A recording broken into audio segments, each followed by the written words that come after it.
नमस्कार, मैं पवन सर कक्षा 6A के लिए हिंदी 1 में शब्द विचार को आज पढ़ाने जा रहा हूँ।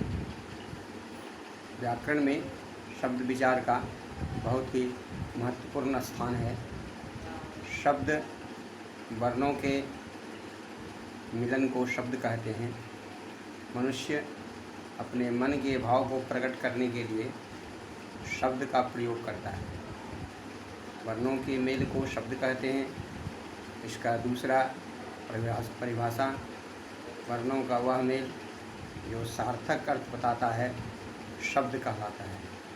आज इस शब्द विचार के बारे में विस्तार से पढ़ेंगे। मन के भावों को प्रकट करने के लिए शब्द की आवश्यकता पड़ती है। बोलते समय कुछ ध्वनियों की आवश्यकता पड़ती है, अतः वर्णों के मेल से ही शब्द का निर्माण होता है। परिभाषित किया जा सकता है इसे इस प्रकार: वर्णों के सार्थक समूह को शब्द कहते हैं। शब्दों का वर्गीकरण 4 प्रकार से किया जाता है। नंबर 1 प्रयोग के आधार पर, नंबर 2 रचना के आधार पर, नंबर 3 व्युत्पत्ति के आधार पर। इस तरह पहले प्रयोग के आधार पर शब्दों को 2 भागों में बांटा जा सकता है। नंबर ख सार्थक शब्द, नंबर ख निरर्थक शब्द। सार्थक शब्द वह है जिसका कोई न कोई अर्थ होता है, जैसे कमल, पेड़, घोड़ा। निरर्थक शब्द वह शब्द है जिसका कोई अर्थ नहीं होता, वे निरर्थक शब्द कहलाते हैं, जैसे तूड़ा, वाय, पाय। नंबर 2 रचना या बनावट के आधार पर शब्दों के भेद। रचना या बनावट के आधार पर शब्दों के 3 भेद किए गए हैं: रूढ़ शब्द, यौगिक शब्द, योग रूढ़ी शब्द। नंबर क में रूढ़ शब्द को पहले जानेंगे। इन शब्दों का खंड करने पर कोई सार्थक अर्थ नहीं निकलता है, जैसे घर, माता। अर्थात इसे ऐसा समझा जा सकता है: घर को 2 भागों में बांटेंगे जो घ जोड़ रौ कहलाएगा। माता को 2 भागों में बांटेंगे, माँ जोड़ ता। अर्थात घ का कोई अर्थ नहीं है, रौ का कोई अर्थ नहीं है। माता का 2 भाग करते हैं, माँ जोड़ ता, जिसका कोई अर्थ नहीं निकलता है। अर्थात कहने का यह अभिप्राय है कि रूढ़ शब्द वह शब्द है जिसका वर्गीकरण करने पर कोई अर्थ नहीं निकलता है। नंबर ख यौगिक शब्द।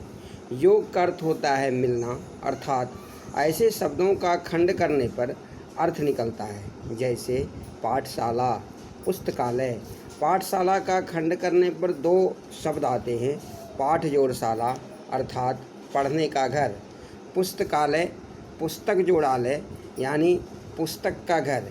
इस तरह यौगिक शब्द वह शब्द है जिसको खंड करने पर शब्दों का अलग अलग अर्थ निकले। नंबर ग योग रूढ़ शब्द।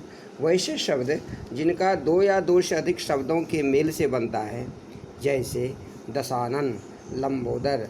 साथ ही ऐसे शब्द विशेष अर्थ को भी बताते हैं। उदाहरण के तौर पर दशानन 10 जोड़ आनन, यानी जिनका 10 आनन हो, जिनका 10 सिर हो, अर्थात रावण। लंबोदर लंबा जोड़ उदर, अर्थात जिनका लंबा उदर हो, यानी गणेश।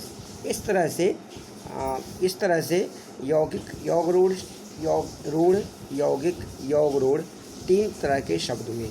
नंबर 3 में उत्पत्ति के आधार पर शब्द को 4 भागों में बांटा गया है: तत्सम, तद्भव, देशज, विदेशज। तत्सम शब्द वह शब्द है जो संस्कृत से आकर बिना किसी परिवर्तन के प्रयुक्त होते हैं, जैसे अग्नि, मामा, पूर्ण इत्यादि। तद्भव शब्द वह शब्द है जो संस्कृत से आकर रूप बदलकर प्रयुक्त होते हैं, जैसे ग्राम रूप बदलकर गांव कहलाता है, धैर्य रूप बदलकर धीरज की तरह प्रयुक्त होता है। नंबर ग देशज शब्द। यह शब्द देश का है, अर्थात भिन्न भिन्न क्षेत्रों से या प्रदेशों से है तथा हिंदी में आकर हिंदी के तरह उपयोग होता है, जैसे बाप, लोटा, पहाड़, खटिया इत्यादि। नंबर घ विदेशज शब्द है। ये शब्द विदेशी भाषाओं से हिंदी में आए हैं, जैसे मास्टर, लालटेन, स्टेशन। खास बात यह है इन शब्दों को लोग आसानी से समझ भी लेते हैं। कुछ विदेशी शब्द निम्नलिखित हैं। अंग्रेजी भाषा विदेशी शब्द कई भाषा से लिए गए हैं, जिसमें अंग्रेजी, अरबी, फारसी, पुर्तगाली, तुर्की, चीनी इत्यादि हैं। अंग्रेजी भाषा के कई शब्द ऐसे घुल मिल गए हैं जिसको लोग आसानी पूर्वक हिंदी की तरह यूज करते हैं, जैसे engine, express, commission, teacher, rickshaw इत्यादि। अरबी भाषा के बहुत सारे शब्द जैसे आदमी, अदालत, इस्तीफ़ा इत्यादि अरबी भाषा के शब्द हैं। फारसी के बहुत सारे शब्द जैसे खर्च, फर्श, नाशपाती जो फारसी से आए हैं। पुर्तगाली के बहुत सारे शब्द जैसे आल्पिन, गमला पुर्तगाल से आए हैं। तुर्की के बहुत सारे शब्द जैसे कालीन, कुर्ता ये सब तुर्की से आए हैं। चीनी के शब्द चाय, लीची ये सारे शब्द विदेशज शब्द कहलाते हैं। नंबर 4 प्रयोग के आधार पर शब्द के दो भेद होते हैं। नंबर क विकारी, दूसरा अविकारी। विकारी शब्द वह शब्द है जिसका प्रयोग करते समय रूप बदलता है। इन शब्दों में संज्ञा, सर्वनाम, विशेषण, क्रिया इत्यादि आते हैं।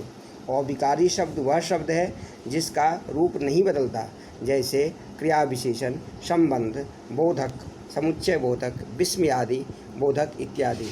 कहने का अर्थ ये है कि व्याकरण को मुख्यतः दो ही भागों में बांटा गया है, एक विकारी, दूसरा अविकारी।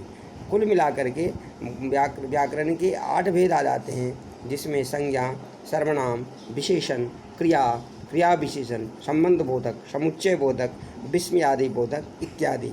इन सब को आगे के लेसन में विस्तार से पढ़ा जा सकता है। अब कुछ होमवर्क दिया जा रहा है जिसे आप लोग घर में करेंगे। पहला होमवर्क में 4 प्रश्न दिए जा रहे हैं। नंबर 1 शब्द किसे कहते हैं। नंबर 2 शब्दों का वर्गीकरण कितने प्रकार से किया जा सकता है, इसका नाम भी लिखिए। नंबर 3 सार्थक और निरर्थक शब्दों में अंतर स्पष्ट कीजिए। नंबर 4 प्रयोग के दृष्टि से शब्दों के कितने भेद होते हैं। इन चारों प्रश्न का उत्तर लिख करके पूरे पाठ को आसानी पूर्वक पढ़ करके इन पूरे पाठ को समझना है और इन प्रश्नों का उत्तर बनाना है।